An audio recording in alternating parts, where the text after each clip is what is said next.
Hi guys, good morning. So currently, it's already 4:21 and um kakagising ko lang mga around 3 ganun.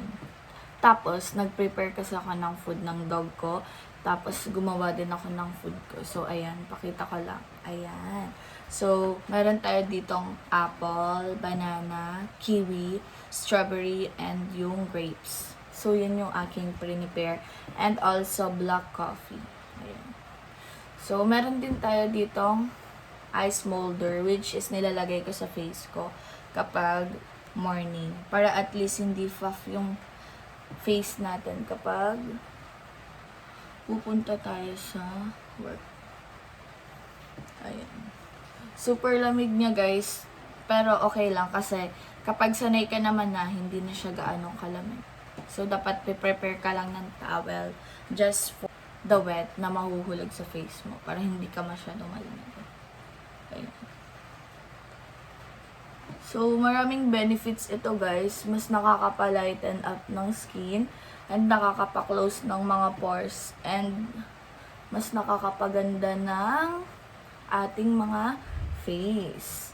So, yan, nakakamassage siya ng ating face. So, kapag ginawa natin siya halos everyday, mas magiging maganda and consistent ang ating faces. So, yan. Actually, guys, meron ako nitong isa, yung parang bilog. Kaso, tinapon ni mother. Kasi kala niya, laruan lang na hindi ginagamit. Anyways, so yan, patuloy tayo sa chika. Nung current lang na days, napag-isipan ko ulit mag-diet kasi feeling ko super laki na ng aking weight.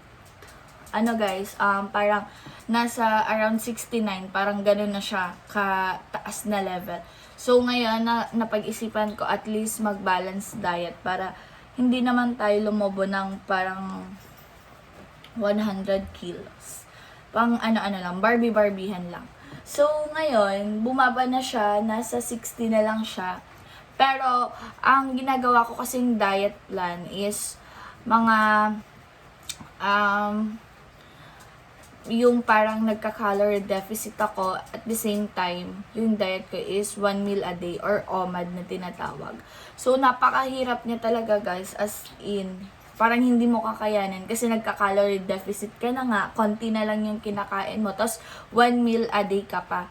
Pero ngayon guys, as much as possible, hindi na ako nagwa 1 meal a day kasi parang mag-aan-gaan na naman ako. Nag-aano na lang ako ng at least lunch and breakfast meron na, tapos mga fruits and vegetables lang talaga siya.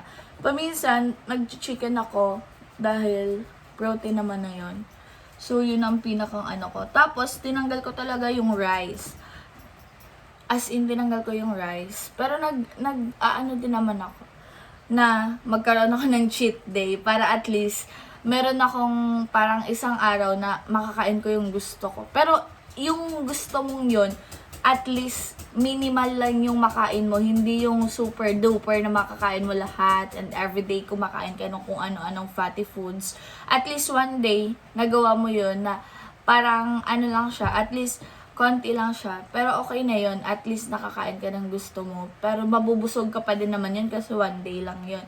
Tapos sa one day na yun, nakain mo yung gusto mo and diet pa din naman yun kasi one day mo lang ginawa. Pero dapat talaga yung discipline natin is super taas. Kasi kung hindi ka talaga self-discipline, hindi mo magagawa or ma-achieve yung goals mo. May mga point na din na parang ayoko na siya ituloy kasi napakahirap nga. Pero sa isip ko, paano tayo magkakaroon ng progress kung hindi tayo didisiplina? So, yun.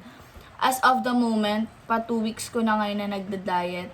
And okay naman siya. Yung mga unang araw talaga, as in, napakahirap. Para ayaw ko na ituloy. Parang ganon. Pero ngayon, parang mas naano na yung, yung body ko. Mas nasasanay na siya na patuloy ko nang gawin yung mga ginagawa ko right now. So, yun.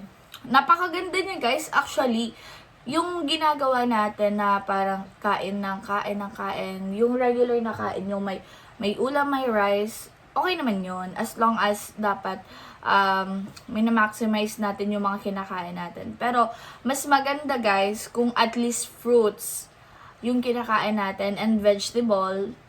And parang balance lang. Kasi nga, kapag balance lang yung kinakain natin, mas may mga nutrition tayong nakukuha sa kinakain natin. Hindi yung lahat karne, lahat lang chicken, lahat lang wala tayong fruits or anything na kinakain or ini-intake. So, kailangan natin balance. So, yun ang nasa goal ko in 2025. Sana magtuloy-tuloy. So, January pa lang ngayon, kaya hindi ko pa masabi na kaya ko talaga. So, yun nga.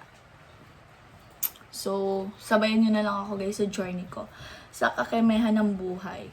So, yan. So, hindi na pala ako nakakapag-vlog kasi as in guys, super hectic ng schedule ko this past few months. Ang dami kong ganap sa school, sa work, and everything. So, yan. Hindi ko siya na-vlog kasi feeling ko hindi naman siya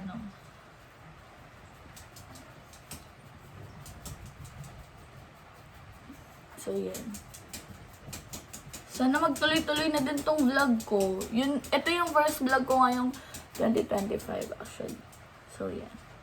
Marami akong plans sa vlogging. Like, yung about sa dog, about sa food, about sa akin, skincare, and also sa mga journals, mga ganyan. Pero hindi ko pa siya nagagawa or napagsisimulan kasi nga a little bit busy pa ang person. So, yan. So, update ko kayo guys sa mga susunod kong vlog. So, bye!